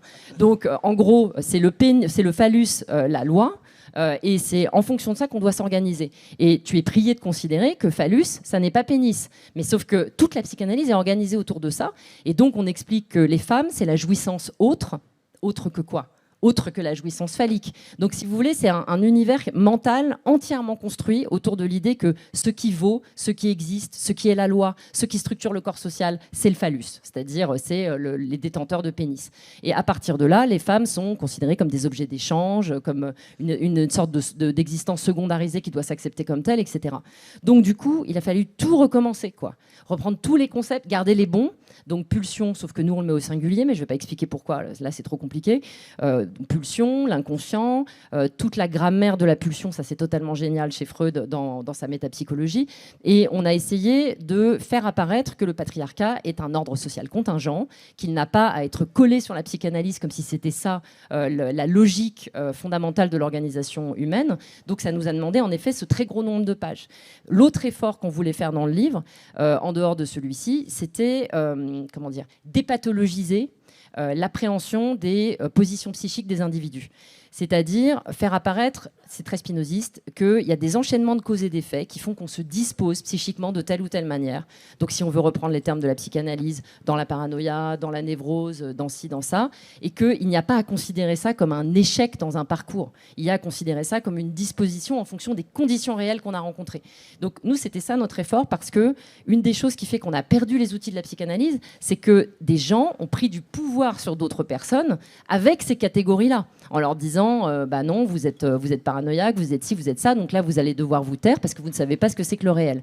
Et donc nous, ce qu'on voulait, c'était rétablir la positivité des outils, pas au sens où ils sont positifs, au sens où ils sont pas normatifs, au sens où on peut les utiliser pour comprendre, en l'occurrence, les structurations sociales. Et là, je réponds à ta question. Nous, ce qu'on voulait faire, c'était articuler la compréhension des structures psychiques individuelles et la compréhension des structures sociales. Voir comment les structures sociales, notamment du capitalisme, ont tellement de pouvoir sur nous parce qu'elles s'inscrivent dans des lieux de notre psyché qu'il s'agit de comprendre, et inversement, comment psychiquement on se structure en fonction des rencontres de rapports sociaux qu'on fait. Et en particulier, dans le livre, on travaille la rencontre du rapport de genre. Du rapport de genre qu'en fait on définit nous comme un triangle. C'est une assignation à un genre sur les deux, un seul. Là je suis en train de parler de l'assignation normative, hein. Donc soit homme, soit femme. Ensuite l'assignation d'un objet. Si t'es homme, c'est femme, et si t'es femme, c'est homme. Et ensuite l'assignation d'une sexualité, l'hétérosexualité. Et évidemment, les individus vont réagir différemment à ce triangle. Soit ils vont entièrement entrer dans la proposition, soit ils vont en refuser un des angles, ou alors ils vont refuser les trois angles. Enfin, en fait, c'était ça qu'on voulait raconter. On a raconté en temps réel comment se construit la psyché. Alors, il y a plein d'étapes avant le genre, hein. Le genre, c'est la dernière étape, c'est le dernier temps qu'on raconte. Mais parce qu'on voulait dénaturaliser toute cette histoire de genre. Raconter comment ça met en forme les psychés des gens et comment ils réagissent différemment. Et là, ça me fait penser à la querelle que tu évoquais avec les marxistes. Oui, parce que ce qui est saisissant quand on t'entend parler là, ou même quand on écoute de trucs ou qu'on s'intéresse au livre, c'est que vous avez une proposition quand même de changer la psychanalyse. Ouais. Mais tout de suite, il y a une part, notamment, je pense, de l'extrême gauche, qui s'énerve. Moi-même, j'avais organisé un débat autour de la psychiatrie, de la psychologie. On avait un petit peu parlé de psychanalyse à la fin avec Wissam, qui s'écharpe beaucoup sur la question et qu'en parle, lui, dans ses émissions. Et c'est pas entendable. Ils sont en mode, non, et à juste titre, pour dire la psychanalyse, il y a eu trop d'arnaques, il y a eu trop de gens dans des cabinets qui ont été détruits par ça, c'est trop misogyne, c'est trop patriarcal, ce qui est une critique qui s'entend et que vous portez, puisque vous êtes en train justement de vouloir le renouveler, cet appareil théorique. Et pourtant, vous faites la même critique. C'est-à-dire que les gens ne veulent même pas s'intéresser, ça leur paraît bizarre. Et un des débats qui traîne actuellement sur Internet, c'est de dire ouais, ok, c'est bien mignon, mais on va pas commencer à expliquer le capitalisme autrement qu'à travers justement des rapports de production, des rapports de force historiques, et que quand on commence à parler de désir, de pulsion ou d'affect, alors là, ça les répugne. Ils sont en mode non, c'est pas comme ça qu'on va expliquer ce qu'est le capitalisme. Oui, en effet. Le débat là, sur Internet, avec ces marxistes qui considèrent que le matérialisme est une science intégrale et qu'on peut tout expliquer avec Marx, moi je les appelle le marxisme couteau suisse. Parce que Marx doit servir de tire-bouchon, de lime à ongles, de peigne, de couteau à huître, mais c'est absolument ridicule, quoi. Donc c'est ça le principe du débat. Donc, et si tu veux, alors là, je vais passer par un exemple qui sera à partir du procès Mazan, pour utiliser des exemples concrets. Il s'enferme dans la même erreur symétrique que celle de la psychanalyse individualiste, que je vais ici décrire en la personne d'Elisabeth Roudinesco. Je ne sais pas si vous voyez qui est cette personne. Non. C'est la gardienne du temple de la psychanalyse bourgeoise, blanche, patriarcale. Donc, par exemple, dès qu'il y a de la psychanalyse décoloniale, elle attaque dans Le Monde, etc. Et là, au moment du procès Mazan, elle a jugé utile de faire un texte pour dire que les féministes se trompaient et que le procès Mazan, les viols de Mazan ne révélaient pas les logiques du patriarcat. Son explication, c'était de dire non, ces hommes ne sont pas des hommes random, ils ne sont pas représentatifs d'une structure sociale, ce sont des hommes qui, individuellement, ont une structure qu'en psychanalyse on appelle perversion. Alors évidemment, elle ne comprend absolument pas qu'il y a une structuration des rapports entre les deux genres qui fait que dans le patriarcat, le genre homme est autorisé à considérer les femmes comme des objets. Nous, on appelle ça dans le livre des objets disposables, c'est-à-dire des objets dont on n'a pas à se soucier de la vie. C'est pour ça qu'on les sédate, qu'on les pénètre dans leur sommeil, etc. Donc elle, par exemple, elle ne permet pas d'expliquer pourquoi on ne voit pas les mêmes phénomènes massifs où des femmes se réunissent sur des groupes Telegram à 50 000 pour s'échanger des tips pour savoir comment elles vont sédater leur compagnon, le sodomiser pendant son sommeil, etc. Jamais cette femme ne pourra nous expliquer pourquoi ça n'arrive pas. Parce qu'elle ne comprend pas que les structures sociales, en fait, donnent des autorisations différentes aux différents protagonistes du corps social. Mais inversement, les marxistes couteaux suisses, eux, ce qu'ils n'arrivent pas à expliquer, c'est pourquoi, à proposition structurelle égale, c'est-à-dire le genre homme vous autorise à faire ça, pourquoi est-ce qu'il y a des hommes qui activent la proposition perverse, pourquoi est-ce qu'il y en a d'autres qui ne l'activent pas? Comment ils nous l'expliquent? Ils sont incapables de l'expliquer. Et c'est toujours comme ça avec eux. En fait, si on veut prendre un autre exemple, cette fois-ci du côté du rapport salarial, puisque c'est celui que tu as pris tout à l'heure, ou même de la guerre génocidaire qu'Israël mène contre la Palestine, je prends ces exemples pour dire que dans leur système explicatif, où les structures sociales doivent tout expliquer, on ne peut pas comprendre que les individus s'approprient différentiellement les structures. C'est ce que j'ai dit sur le genre tout à l'heure. On ne rencontre pas les rapports de parenté au coin de la rue, on rencontre ses parents qui incarnent d'une certaine manière les rapports de parenté, et en fonction de cette certaine incarnation, nous, on va se redisposer. Même chose pour le rapport salarial. On ne rencontre pas le rapport salarial dans la rue, on rencontre des énoncés de ses parents au début, puis d'autres institutions qui vont se lier à des situations et dans lesquelles on va se représenter le rapport salarial et se disposer par rapport à lui. Exemple, papa, pourquoi maman, elle est fâchée? Maman, elle est fâchée parce que son patron ne veut pas lui donner plus d'argent. Imaginons que papa qui répond, c'est Anas Kazib. Il va y avoir tout un développement où le gars, où le petit va avoir une explication de la subordination salariale, de la servitude imposée, de l'exploitation, etc., au fur et à mesure des années, bien sûr. Tandis que si... C'est Bernard Arnault. Voilà, j'allais dire Bruno Le Maire, mais c'est la même chose. Et d'ailleurs, voilà, mais je voulais prendre aussi l'exemple de la guerre génocidaire d'Israël contre la Palestine. Comment est-ce qu'ils nous expliquent, les marxistes couteaux suisses, qu'on a des soldats qui refusent d'aller à la guerre, qui deviennent des objecteurs de conscience, on a des soldats qui obéissent, et on a des soldats qui obéissent et qui jouissent, et qui se prennent en photo avec de la lingerie de femmes palestiniennes sur eux. Comment ils nous expliquent ça? En fait, c'est ça qui est désastreux dans leur proposition. C'est qu'ils ne voient visiblement pas qu'il y a un investissement pulsionnel individuel différent en fonction des rencontres de corps locales qu'on a faites, de la manière dont ça s'est présenté à nous. C'est jamais la même chose qui se passe deux fois. Et tout à l'heure, tu disais qu'il te faisait penser à Althusser. Oui, ça me faisait penser au débat des années 50 entre Sartre et Althusser. Mais oui, vas-y. C'est exactement ça, parce qu'Althusser, je ne sais pas si vous vous souvenez de ça, il y avait ce slogan qui était écrit sur les murs de Paris à l'époque, de la Sorbonne en particulier, qui disait « Althusser à rien ». Althusser à rien. C'est parce que, moi j'aime beaucoup ce truc, c'est parce qu'Althusser, comme les marxistes couteaux suisses, il avait une idée des structures immobiles. Parce qu'avec leur système, non seulement on n'explique pas l'appropriation individuelle, mais on n'explique pas le mouvement dans les structures. Alors pourquoi ça ne reste pas immobile? Pourquoi est-ce que le patriarcat est autant contesté aujourd'hui? Il y a bien un mouvement. Le mouvement, il vient d'où? Il vient du fait qu'il y a des appropriations individuelles qui peu à peu se rencontrent, se combinent, produisent un effet de généralisation et déplacent la structure. Donc le jeu dans la structure, dans leur proposition, on ne peut pas l'expliquer. Donc en fait, c'est pour ça que je dirais que leur proposition, elle est complètement... C'est une impasse, de la même manière que celle d'Elisabeth Roudinesco. Et alors, le plus amusant, parce que là, on en arrive à la manière dont moi, ils m'ont effacé, je ne sais pas pour les gens qui n'ont pas suivi cette triste histoire, en fait, ils ont attaqué notre livre qu'on a fait avec Frédéric, sans l'avoir lu, ce qui est tout à fait à leur crédit, et ils l'ont attaqué en s'adressant uniquement à Frédéric. Ça s'appelait « Le livre de Lordon ». Je précise que j'ai fait ce livre avec lui, que j'y ai passé 6 ans de ma vie. Donc il y a quand même un moment, c'est pour ça qu'il se moquait au début en disant « Est-ce que j'existe ?» Et donc j'ai dû faire un texte pour leur faire voir ce qu'ils ne voyaient visiblement pas, à savoir qu'ils ont un inconscient. Ils ne le savaient pas, mais nous on le sait maintenant. Ils ont un inconscient et cet inconscient a été informé par le patriarcat. Il y a une rencontre entre des structures psychiques et des structures sociales. Donc voilà, maintenant on le sait. Et donc dans l'inconscient patriarcal, c'est l'homme qui écrit, c'est l'homme le sujet de la pensée, et la femme, elle est décorative, elle est là sur la commode et on ne sait pas pourquoi elle est là. Donc c'est vraiment terrible. En fait, ils se sont fait doubler par leur propre inconscient qui nous montre à quel point leur théorie ne marche pas, quoi. Ouais, il le justifie en disant c'est Lordon qui a toute cette influence, cette mauvaise influence spinoziste, vu qu'il est connu, que c'est l'intellectuel le plus influent. C'est pour ça que maintenant, c'est un peu lui qui dit le là, quoi. Et c'est comme ça qu'ils t'invisibilisent aussi, qui disent en fait, toi, ton travail théorique, ce que tu penses, finalement, tu suis ce que dit Lordon. Voilà. Mais je pense que c'est un bon résumé, tu vois. Trop forte. Non, trop forte. Ça semble très très bien, non? Vous en pensez quoi?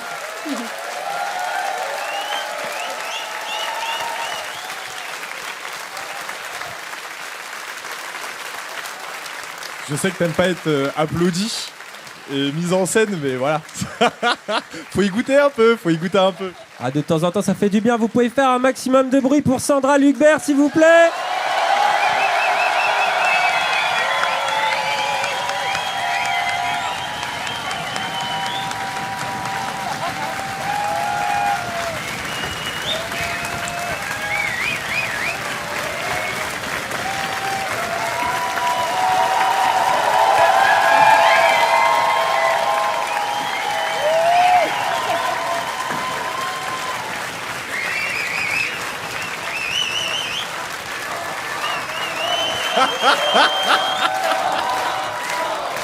Sandra.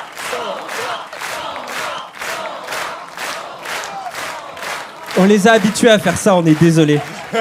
Il y a un peu trop de pulsion dans cette salle, moi je trouve. Mais en tout cas, merci beaucoup d'avoir répondu à notre invitation. Merci beaucoup. Merci à vous. Vraiment merci. Et je voulais aussi, les gens, que vous fassiez du bruit pour Ilyes. C'était son premier Zawa Show. Merci beaucoup. Moi,